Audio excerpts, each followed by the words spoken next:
అలాగేనండి, మంచిది. ఉంటారండి. అలాగే. యాండి, కాఫీ తీసుకోండి.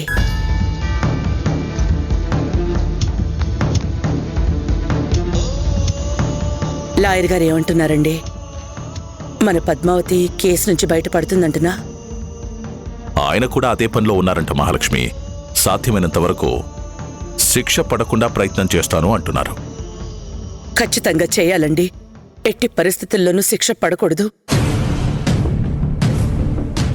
అదే గనుక జరిగితే ఆదిత్య జీవితం ముక్కలైపోతుంది. అలా ఎప్పటికీ జరగకూడదు. అలా జరగకుండా ఉండాలంటే పద్మావతి కోర్టులో అబద్ధమైనా చెప్పాలి, లేదా హత్య నిజంగా ఎవరు చేశారో వాళ్ళనైనా పట్టుకోవాలి.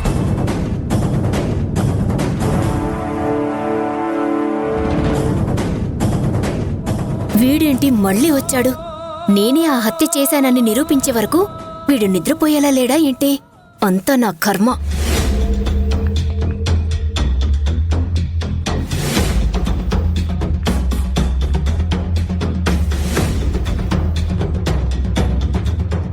నమస్కారం కార్తీక్ గారు. నమస్తే అండి. ఏంటండి ఇలా వచ్చారు? మళ్ళీ మా మీద ఎవరి మీదైనా అనుమానం వచ్చిందా? ఒకవేళ ఈసారి అలాంటిది ఏదైనా ఉంటే మాత్రం ముందే చెప్పండి. మీరు నన్ను తప్పుగా అర్థం చేసుకుంటున్నారండి.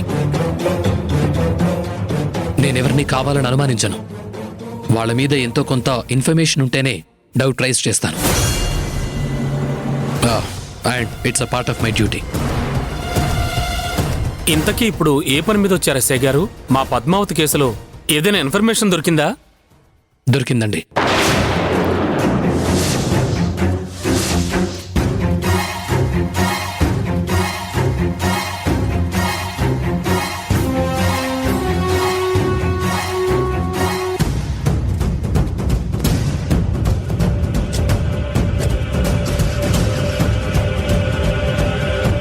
ఏంటి ఎస్ఐ గారు మీరు చెప్పేది? మా పద్మావతి కేసులో ఇన్ఫర్మేషన్ దొరికిందా? అవునండి, నేనిప్పుడు వచ్చింది కూడా దాని గురించి మాట్లాడడానికి. ఇంతకీ మీకు దొరికిన ఇన్ఫర్మేషను ఎవరి గురించి ఎస్ఐ గారు? సంపత్ రైట్ హ్యాండ్ అయిన చంద్ర గురించి.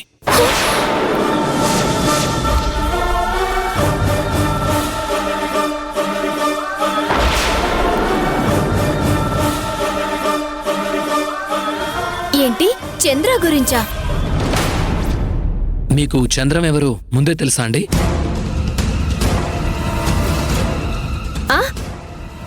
నాకెలా తెలుస్తుందండి? తెలీదు. అతన్ని ఒక్కసారి కూడా చూడలేదు. అయితే ఇప్పుడు చూసి చెప్పండి.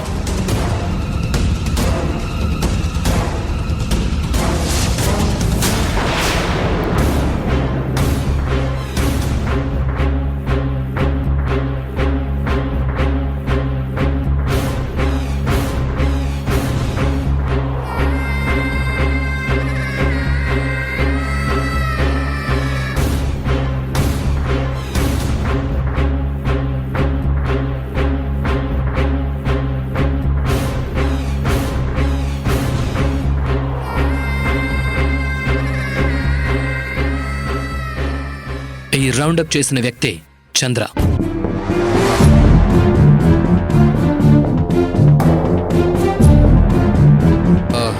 మీకెవరికైనా ఇతని గురించి తెలిస్తే చెప్పండి. ఎందుకంటే పద్మావతి కేసు నుంచి బయటపడాలంటే మనకున్న ఒకే ఒక ఆధారం వీడొక్కడే.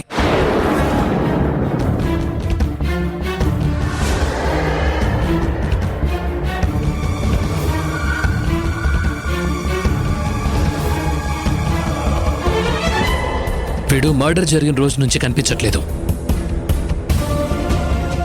వీడి గురించి ఏమైనా తెలిస్తే ఈజీగా వీడిని పట్టుకుని అసలు ఆ రోజు ఏం జరిగిందో తెలుసుకోవచ్చు. ఎస్ఐ గారు, ఒకవేళ అతను దొరక్కపోతే పద్మావతికి శిక్ష తప్పదు.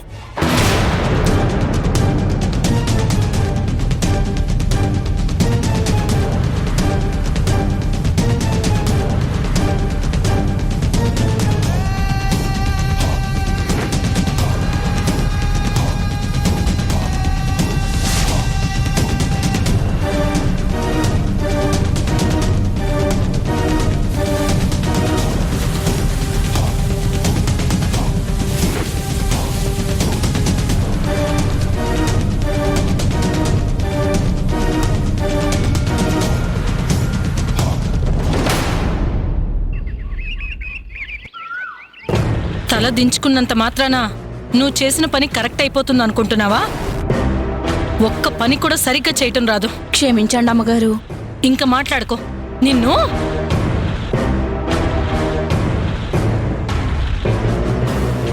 ఏంటే వస్తున్నట్టు ఒక మాట కూడా చెప్పకుండా వచ్చావు? ఏయ్, నువ్వు వెళ్ళిపో.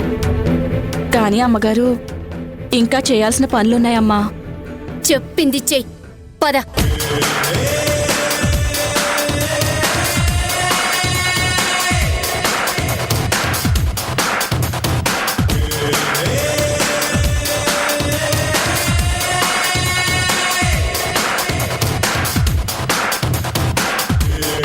ఏంటి అసలేం చేస్తున్నావు? ఎందుకు గడి పెడుతున్నావు? నిన్ను చంపడానికి. ఏంటి నీకేమైనా పిచ్చి పట్టిందా? నన్ను చంపడమేంటి? లోకంలో ఏ కూతురైనా తల్లిని చంపుతుందా? ఇప్పుడు నేను చంపుతాను. తప్పేంటి? తప్పేంటా? తల్లిని చంపడం పాపమే. అయినా నన్ను చంపితే నీకే వస్తుంది ఆనందం. ఓసి నా కూతురు, మరి ఇంత పైశాచికంగా ఎప్పుడు తయారయ్యావే? ప్లీజ్ నీకు దండం పెడతానే, నన్ను చంపొద్దే. ష్! నన్ను విసిగించావంటే ఇప్పుడే చంపేస్తా. కాసేపు సైలెంట్ గా ఉండు. ఓసిని అమ్మ కడుపు మాడ, చంపుతాను అంటే సైలెంట్ గా ఎలా ఉంటానే? దేవుడా, నన్ను దీని నుంచి కాపాడు తండ్రి.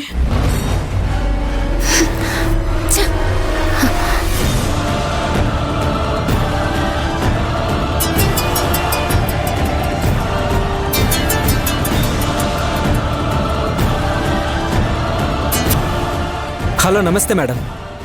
నీ నమస్తేలు నామాలు తరువాత. ముందు ఎక్కడున్నావో చెప్పు.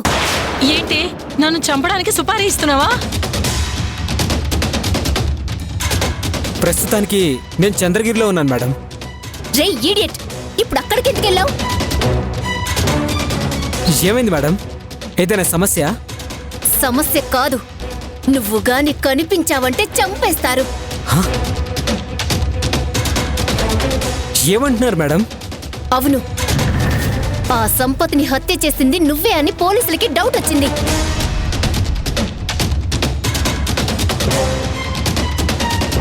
ఆ కార్తిక్ గాడు ఎస్పీ గారి పర్మిషన్ తీసుకొని నీకోసం సెర్చింగ్ ఆపరేషన్ స్టార్ట్ చేశాడు. దొరికావంటే నీ బ్రతుకంతా చెంచల్ కూడా జైలే. అయితే నన్ను ఇప్పుడు ఏం చేయమంటారు మేడం? ఏం చెయ్యకు. వీలైనంత త్వరగా అండర్ గ్రౌండ్ కి వెళ్ళిపో. చూడు, పొరపాటున నువ్వు దొరికినా కంగారు పడి నా పేరు చెప్పకు. చెప్పావే అనుకో, నిన్ను నేనే లేపేస్తా. జాగ్రత్త. అలాగే మేడం.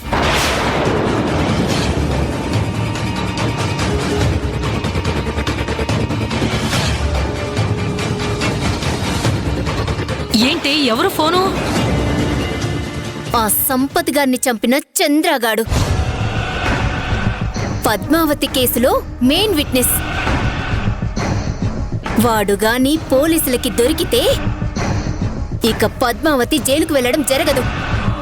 వెళ్ళాలి.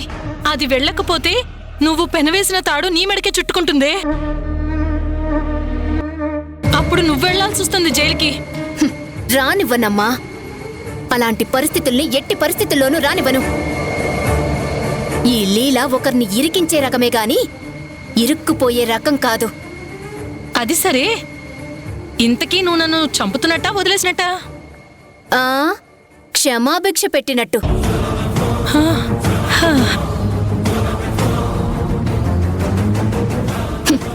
పద్మావతి, ఇక నీ జీవితం అధోగతి.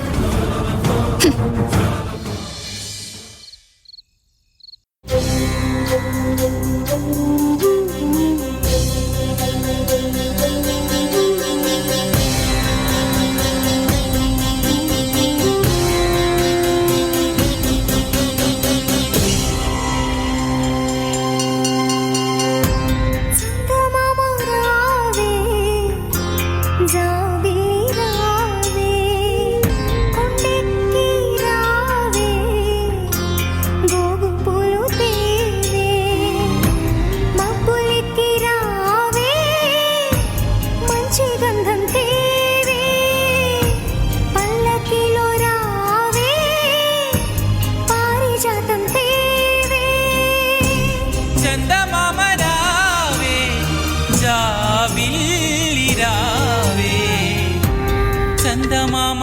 ఏంటి మేడం గారు, ఆకాశంలో వెన్నెల అందాన్ని చూస్తున్నారా? కాదాదిత్య, ఒంటరితనాన్ని చూస్తున్నాను. చిన్నప్పటి నుంచి చూస్తున్నాను. ఎప్పుడు చూసినా, ఎన్నిసార్లు చూసినా ఒంటరిగానే కనిపిస్తుంది. వెన్నెల ఒంటరిగా ఉండకుండా జంటగా ఎలా ఉంటుంది? ఎందుకు ఉండకూడదు? మన అందరి జీవితాల్లో వెలుగు పంచే తన జీవితం మాత్రం ఎందుకు అంధకారంలా ఉండిపోవాలి? అన్ని కోట్ల నక్షత్రాల్లో ఒక్కటైనా తనకి తోడుగా జంటగా ఉంటే ఎంత బాగుండేది కదా. కొన్ని జంటలుగా ఉంటే బాగుంటాయి, ఇంకొన్ని ఒంటరిగా ఉంటేనే బాగుంటాయి పద్మావతి. మరి మనం ఎలా ఉంటే బాగుంటుంది?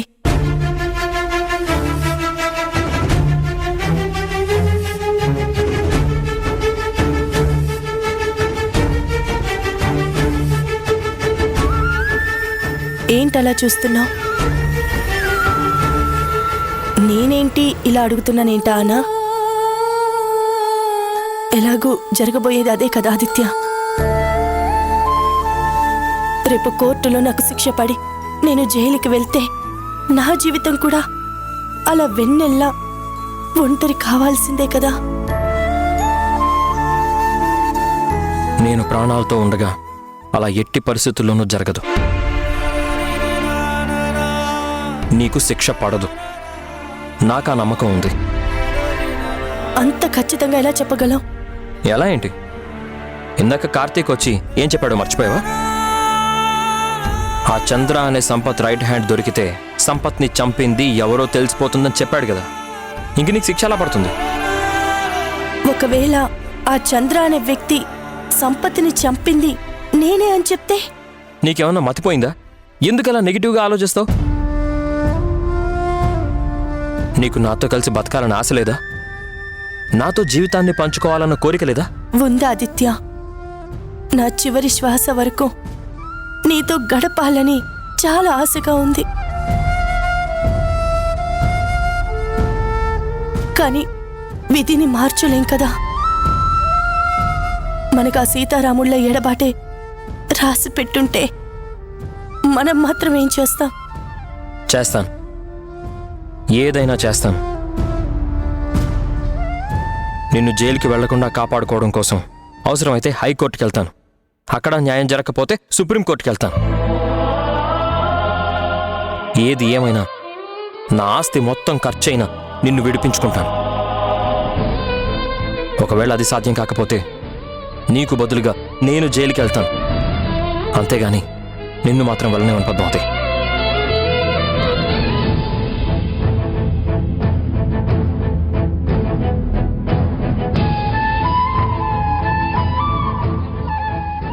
సరే, ఇప్పటికే లేట్ అయింది, భోంచేసి పడుకో పద్మావతి.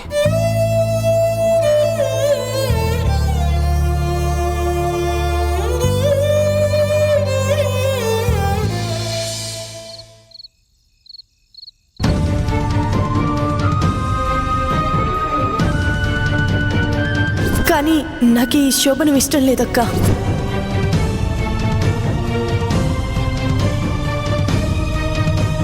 ఇప్పుడప్పుడే అలాంటి ప్రోగ్రామ్స్ పెట్టకండి. పరిస్థితులు చక్కబడ్డాక ఆలోచిద్దాం.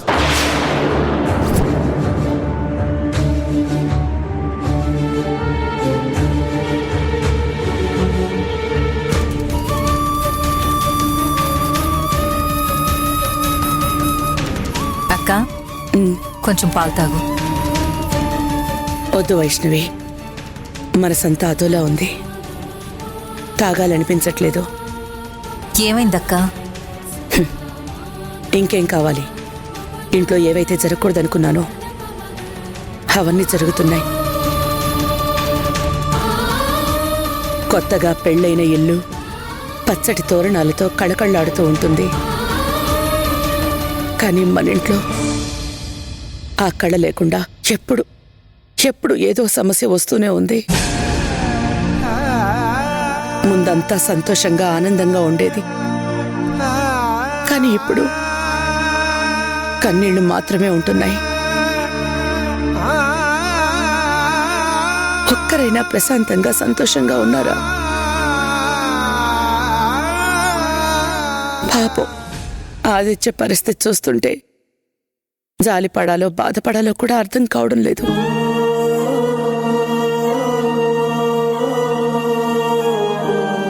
కొత్తగా పెళ్ళైన జంట, వాళ్లకో అచ్చట లేదు, ముచ్చట లేదు. మనసులో ఇన్ని బాధలు పెట్టుకుని ఎలా తినను, ఎలా తాగగలను వైష్ణవి? సమస్యలొచ్చాయని కృంగిపోతే జీవితంలో ముందుకెలా వెళ్తాం మహాలక్ష్మి? పగలు రాత్రి ఉన్నట్టే మనిషికి కష్టాలు సుఖాలు ఉంటాయి మహాలక్ష్మి. కానీ మన ఇంట్లో కేవలం కష్టాలు మాత్రమే ఉంటున్నాయి కదా బావగారు. ఇంకా మనకి సుఖాలు ఎప్పుడొస్తాయి? వస్తాయి వైష్ణవి, తప్పకుండా వస్తాయి. సూర్యుని గ్రహణం వీడినట్టే మన కుటుంబం నుంచి కూడా కష్టాలు త్వరలోనే తొలగిపోతాయి. అంత ఖచ్చితంగా ఎలా చెప్తున్నారండి? కార్తిక్ గారు చెప్పినట్టు ఆ చంద్ర అనే వ్యక్తి దొరికితే మన పద్మావతి నిర్దోషిగా బయటకొస్తుంది. ఇంకా కష్టాలు ఎలా ఉంటాయి చెప్పు? అయినా కూడా జరుగుతున్న పరిణామాలు చూస్తుంటే నాకెందుకో భయంగా ఉందండి. యాండి, ఓ పని చేద్దామా? ఏంటి మహాలక్ష్మి? పెళ్లి జరిగిన ఇంట్లో సత్యనారాయణ వ్రతం జరిపించుకుంటే మంచి జరుగుతుంది అంటారు. ఎందుకైనా మంచిది మనం ఆ వ్రతం జరిపిద్దామండి. అవును బావగారు, ఆ వ్రతం జరిపించడం వల్ల మనకేదైనా దోషాలున్నా తొలగిపోతాయంట. సరేమ్మా, మీ ఇష్టం. అయితే ఒకసారి పంతులు గారిని పిలిపించండి. మంచి రోజు చూసి పూజ జరిపించమని చెప్తాం. అలాగే మహాలక్ష్మి.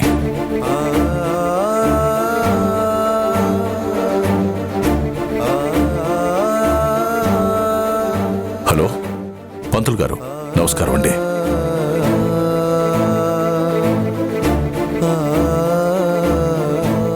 స్వామి, ఇక అంతా మంచి జరిగేలా ఆశీర్వదించు తండ్రి. అలాగే బాబాయ్. ఆ లోడ్ ఎక్కించాక నువ్వు కూడా అదే బండిలో వచ్చేసేయ్. సరే బాబాయ్, ఉంటాను. మీ బాబాయ్ ఏమంటున్నాడే? మొక్కలు తెస్తున్నానని చెప్పాడా?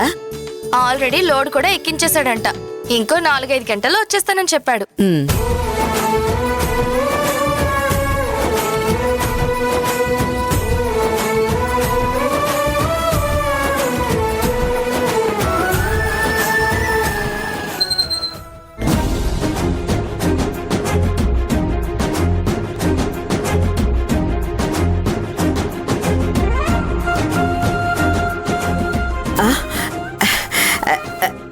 బాబు, ఏంటి బాబు ఎంత బరువుగా ఉన్నాయి? నర్సరీల మొక్కలకి స్ప్రే మందులు బామ్మగారు. మొక్కలన్నీ చనిపోతున్నాయంట కదా. మా నర్సరీలో మొక్కలు చనిపోతున్నట్టు నీకెలా తెలుసు బాబు? శ్వేత ఫోన్ చేసి చెప్పింది బామ్మగారు. ఏంది? మా శ్వేత నీకు ఫోన్ చేసి మొక్కలు చనిపోతున్నాయని చెప్పిందా? అంతేకాదండి, మీటింగ్కి వెళ్తున్నానంటే రిటర్న్లో ఈ స్ప్రే మందులు కూడా తెమ్మని చెప్పింది. అందుకే తీసుకొచ్చాను. ఏంటే, ఆయన ఎస్ఐ అనుకున్నావా, కొరియర్ బాయ్ అనుకున్నావా? చెప్పేయండి, అన్నీ చెప్పేయండి. ఆ మందుల్ని కూడా మిమ్మల్ని పిచికారీ చేయమన్నానని చెప్పేయండి. చెయ్యాల్సిందంతా నువ్వు చేసి పాపం ఆ అబ్బాయిని గదమాయిస్తున్నావేంది? అసలు గిసువంటి పనులు ఎందుకు చేస్తున్నావు? ఇందులో తన తప్పేం లేదండి. నేనే ఇటుగా వస్తున్నానని చెప్పాను. దారిలోనే కదా అని తీసుకొచ్చాను, అంతే. అమ్మాయి ఏదో తెలియక నీ చేత ఇలాంటి పని చేయించింది. క్షమించు బాబు. అయ్యో, ఇందులో క్షమాపణ కోరేంత తప్పే ఉంది బామ్మగారు. ఏం పర్లేదు.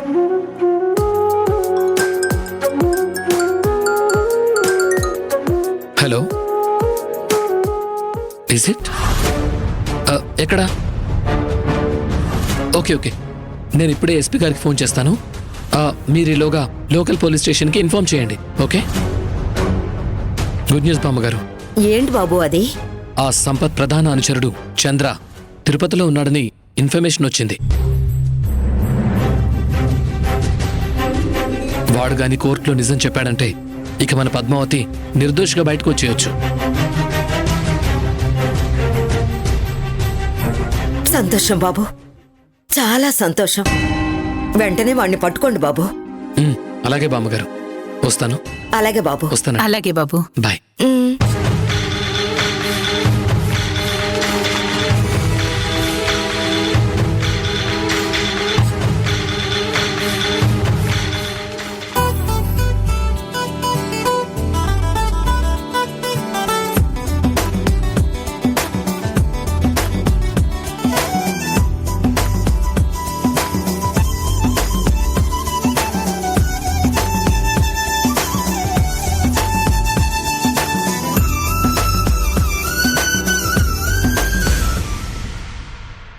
మారిన లీలావతిగా తను మీ ఇంట్లోకి రావటం అంతా అబద్ధం అంటున్నాను.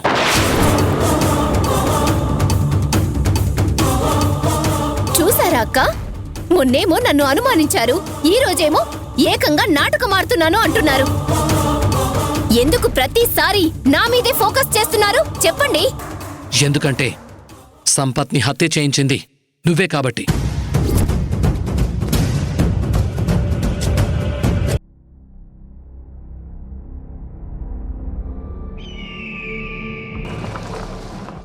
నువ్వు దయ్యాలున్నాయని నమ్ముతావా?